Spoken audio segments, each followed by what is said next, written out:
what I want to say is that for him, for Father Marie-Eugène and for Father Louis also, this presence and impact of Therese is huge.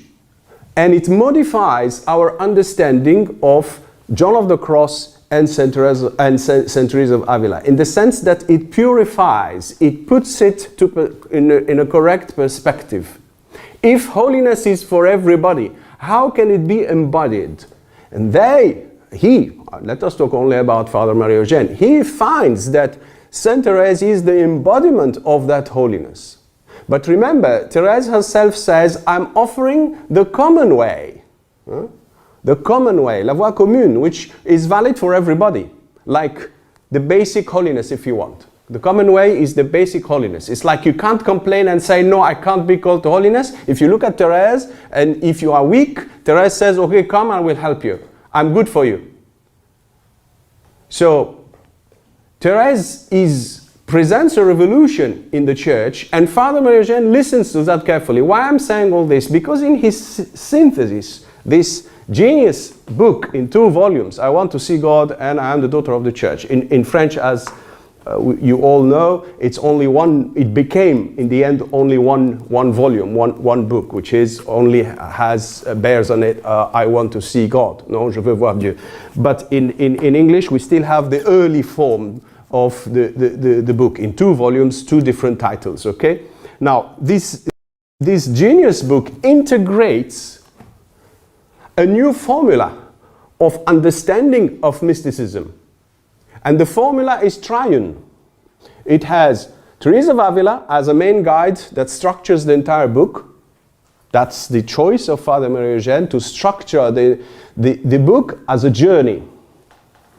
And to choose Teresa of Avila's book, The Interior Castle, as a structure of this journey. But you have also St. John of the Cross, because there are many things that Teresa of Avila doesn't say. But on the other hand, St. John of the Cross says them. And then, of course, the embodiment of this double teaching, or this teaching, 2-form teaching of Teresa and John of the Cross in St. Therese of the Child Jesus. So holiness, in a way, hides behind the simplicity of the life of St. Therese of the Child Jesus. And this is the danger, to misunderstand holiness, to underestimate or underrate the holiness of Saint Therese. Father Marie-Eugène believes deeply that Saint Therese lives in its Saint Therese, the French, lives in its fullness the teaching of John of the Cross and the teaching of Saint Teresa of Avila. So that's the idea. He feels and lives the grace of God on a daily basis. He is struck by the power of the mercy of God on a daily basis, but he belongs to his time, and he wants to convey to his time this doctrine.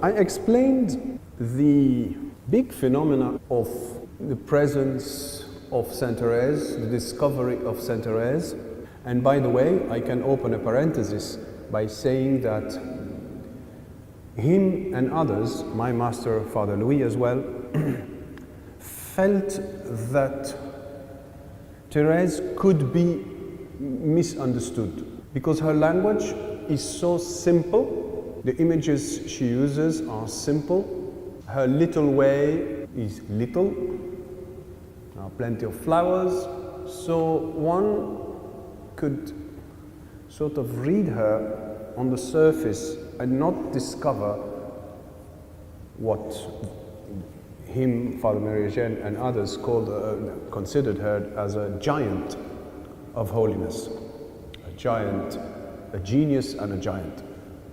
So she's a little Therese, but she's a giant. So the risk is here, that you read her, but you don't notice that there is a deep journey of growth. The other temptation, and this is very important, the other temptation is, if you are discovering Saint Therese, remember he read her when she wasn't yet canonized. the storm, the hurricane of glory she had was before even the canonization itself. Remember, when she dies, the Carmelite nuns, instead of sending a letter to all the other monasteries, as usually they do, with few pages on the nun who dies, they sent the manuscript itself, the story of the soul, with few modifications. And from that, it spread like crazy. It was everywhere. If you follow the history of the publication of the history of the soul, it's amazing. It sold quantities in very little time. The risk was, when you read Saint Therese, not only not to see her as a genius, the depth of her journey, but the risk as well, if you are a Carmelite, is to separate her from St. John of the Cross and St. Teresa of Avila. So you would read her as a spiritual reading, and you'd keep John of the Cross, St. John of the Cross and St. Teresa of Avila on for deeper things and more detailed things. The other risk is, as I said, not to understand her, so you needed some tools in order to understand her. And both Father Marie-Eugène and Father Louis, and I'm sure others, felt the urge to find correct tools in order to understand Saint Therese. And the correct tools are St. John of the Cross and St. Teresa of Avila's works. The description of growth, the journey of growth. So, on one hand, let me explain what they have.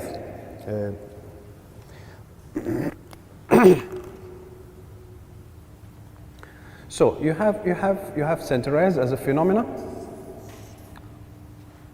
She seems to be very special. She's very active. She has a great influence. Many conversions, many people coming back to God, and many people experiencing miracles and interventions from her. So this is Saint Therese.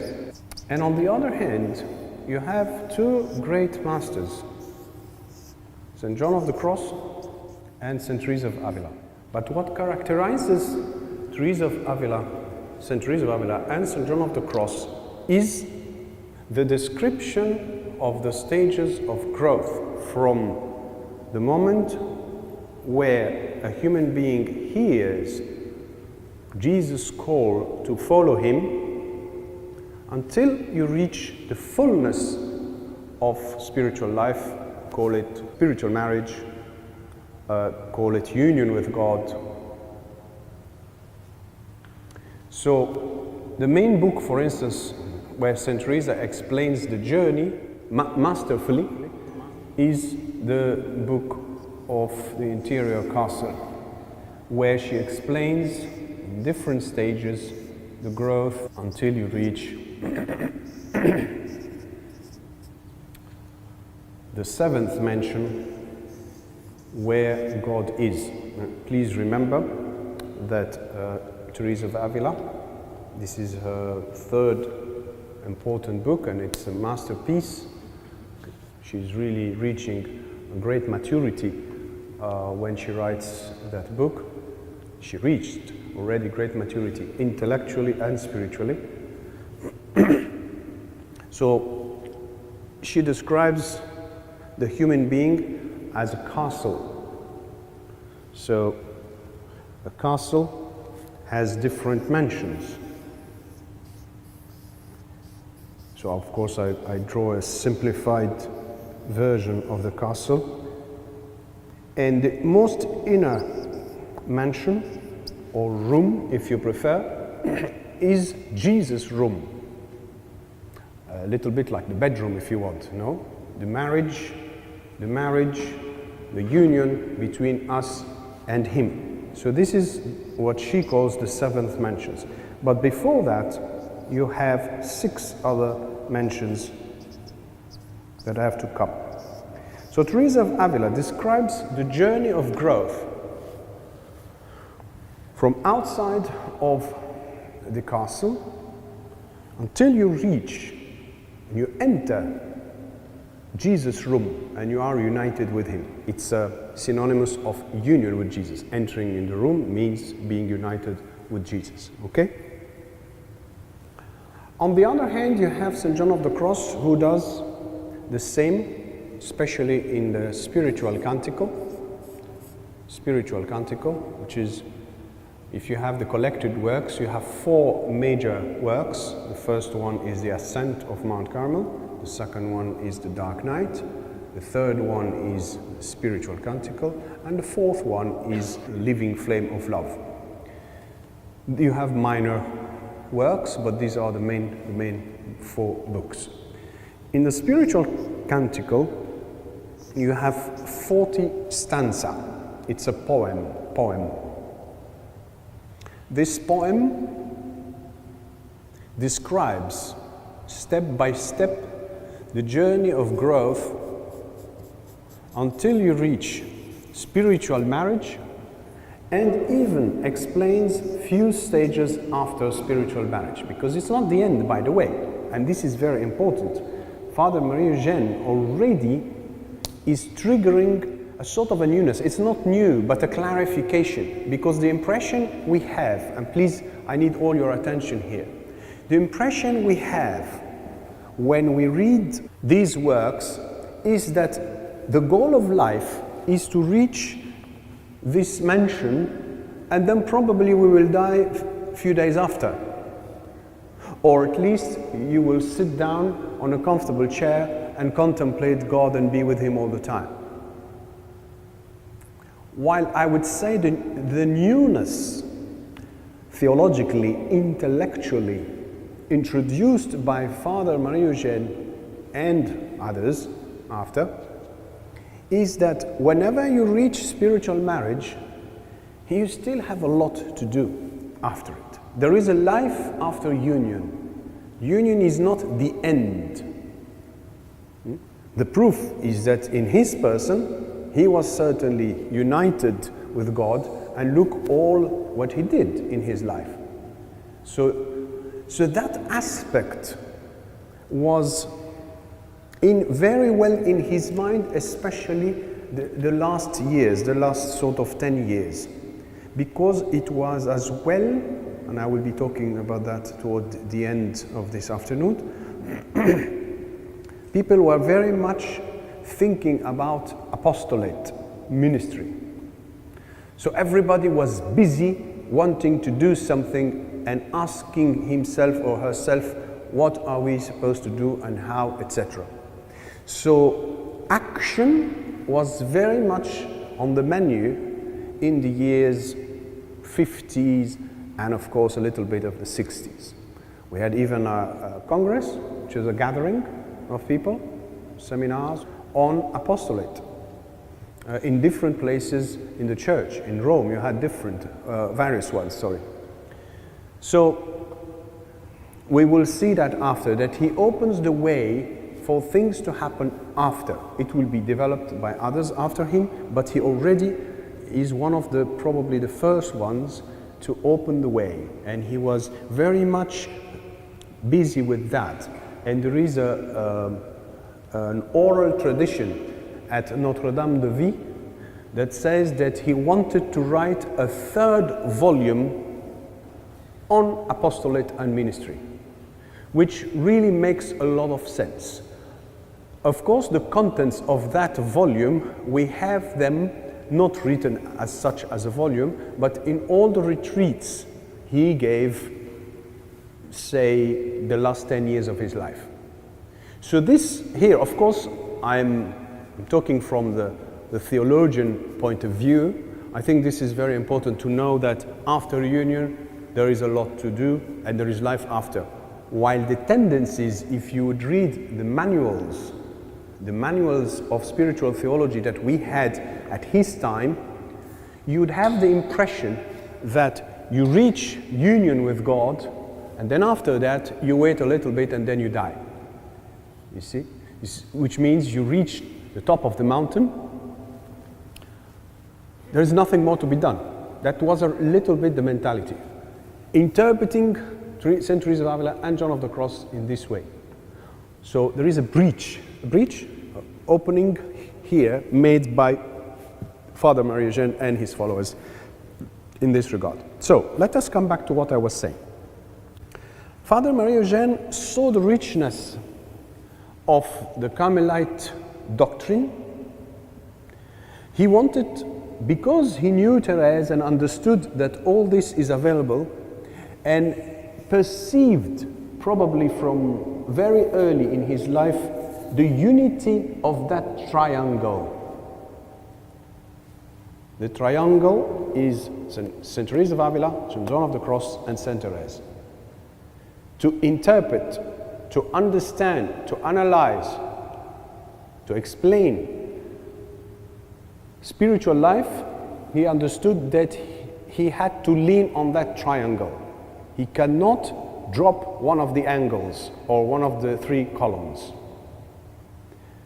But there is a certain difficulty here, this is me adding it, which is how would you place Saint Therese in this structure?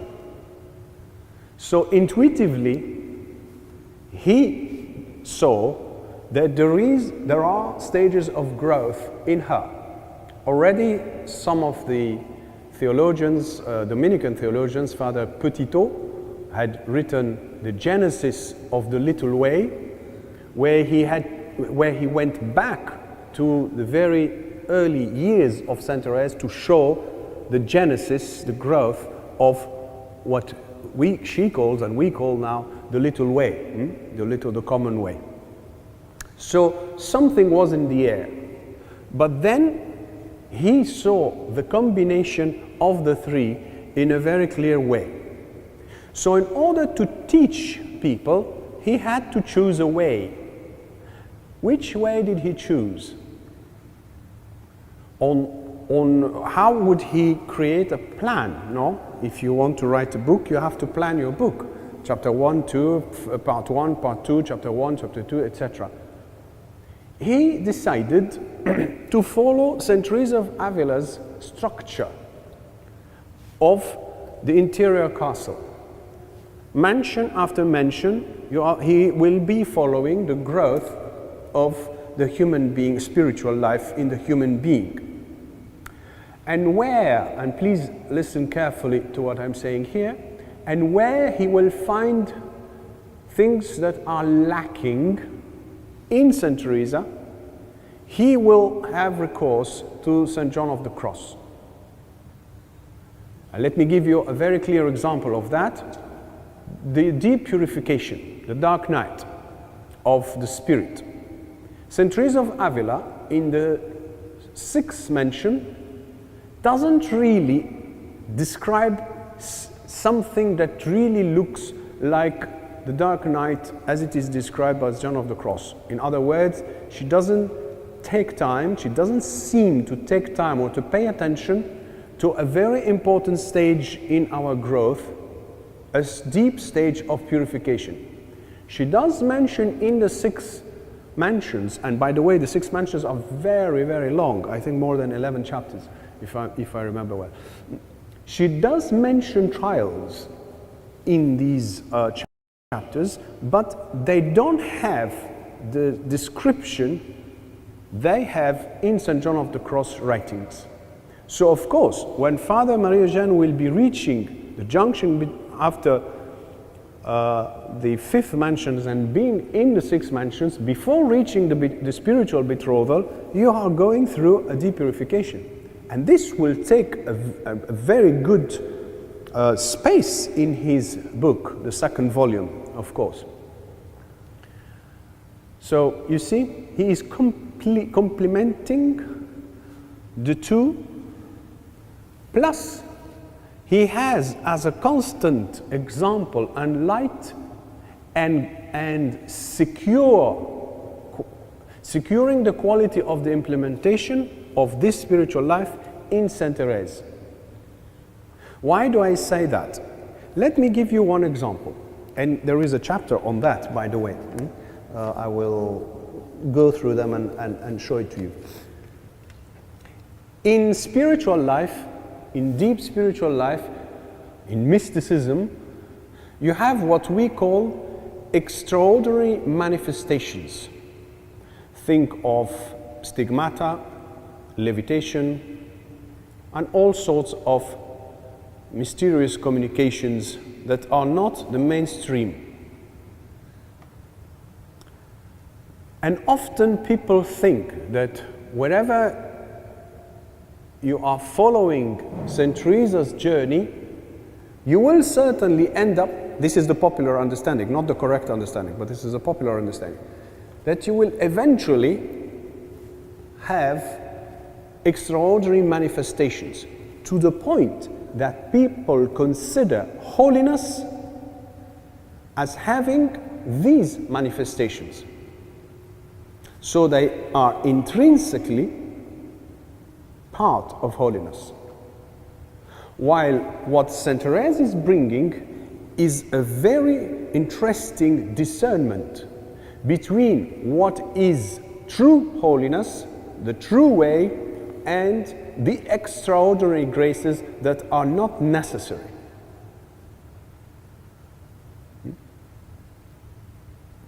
Remember, her criterium is the weakest amongst the weakest should be able to apply my teaching, my doctrine, my little doctrine, as she calls it. So, levitation, bilocation, stigmata, all these things are not applicable to everybody. So if you use the instrument of discernment and elimination, who is St. Therese herself, you will have then to exclude that and make at least the distinction. It can happen, but it's not necessary. To be holy, you don't have necessarily to go through extraordinary graces. You go through the grace of God, which is very powerful, but it's not the extraordinary manifestations. So St. Therese, as I said earlier on this morning, is bringing a revolution, is bringing a clarification into spiritual life and spiritual theology, a better judgment and discernment. What is the normal way for everybody and what is not?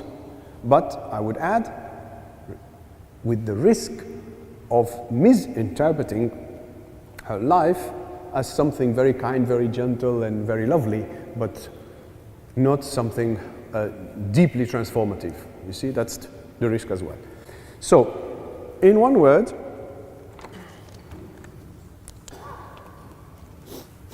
Father Marie-Eugène and others, I am formed in this school, initially, then after, will use that triangle where you never separate John of the Cross from Teresa of Avila and Saint Therese from both of them. They shed a light on each other.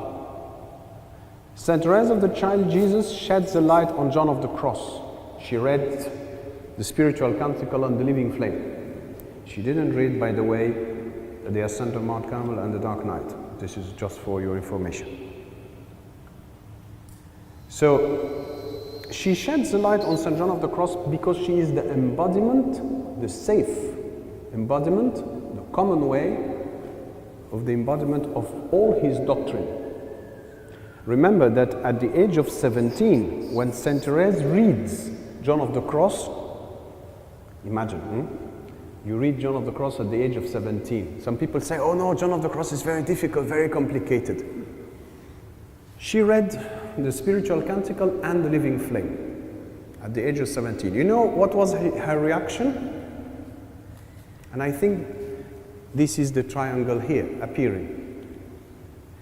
She prayed the Lord, asking him to realize in her all what she read.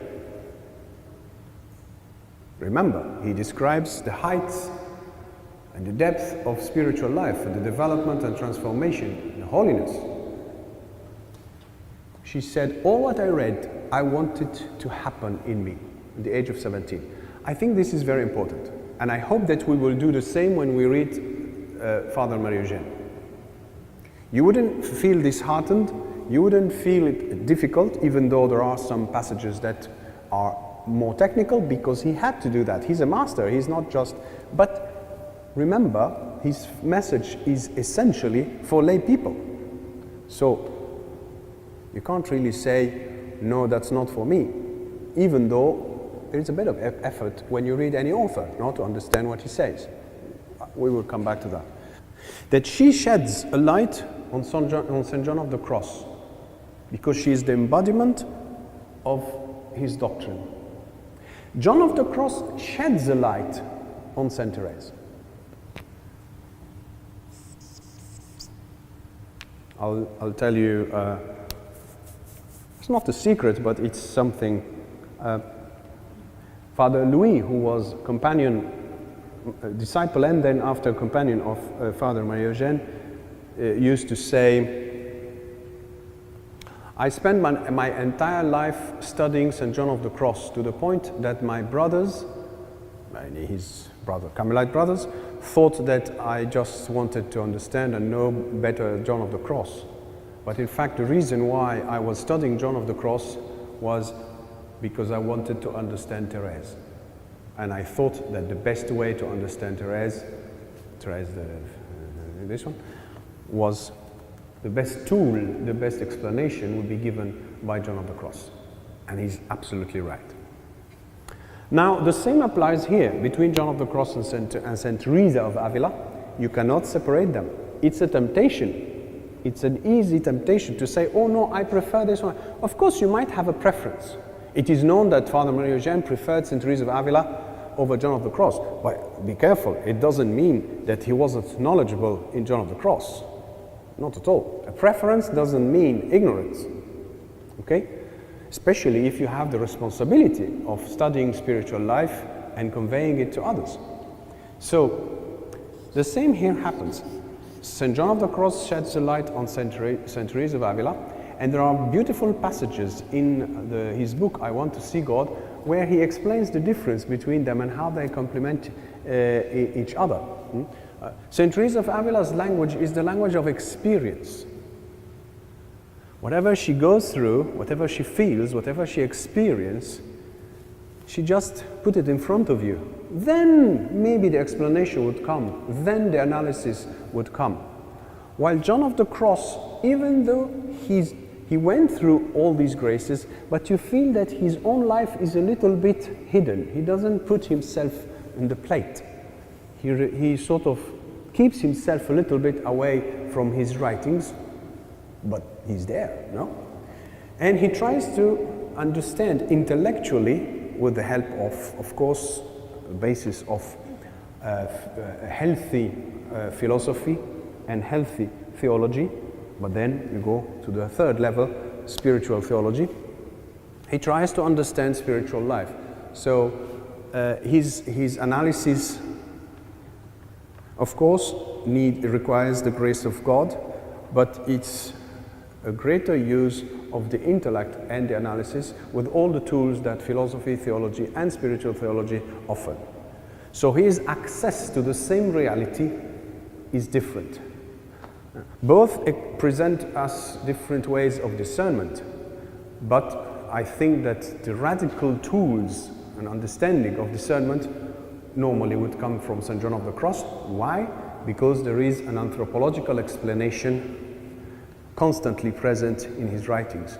In St. Therese of Avila it's there, but it's not absolutely accurate as it is, at least in her early writings, as it is with John of the Cross. In John of the Cross there is greater harmony between the four works. In St. Therese of Avila there is growth in quality and precision until you reach the interior castle. Okay? So, and here the same. St. Therese of Avila sheds a light on St. Therese, and Saint Therese sheds a light on Teresa of Avila. Saint Therese, to a certain extent, is the daughter of both. She is the living embodiment of the teaching. Okay?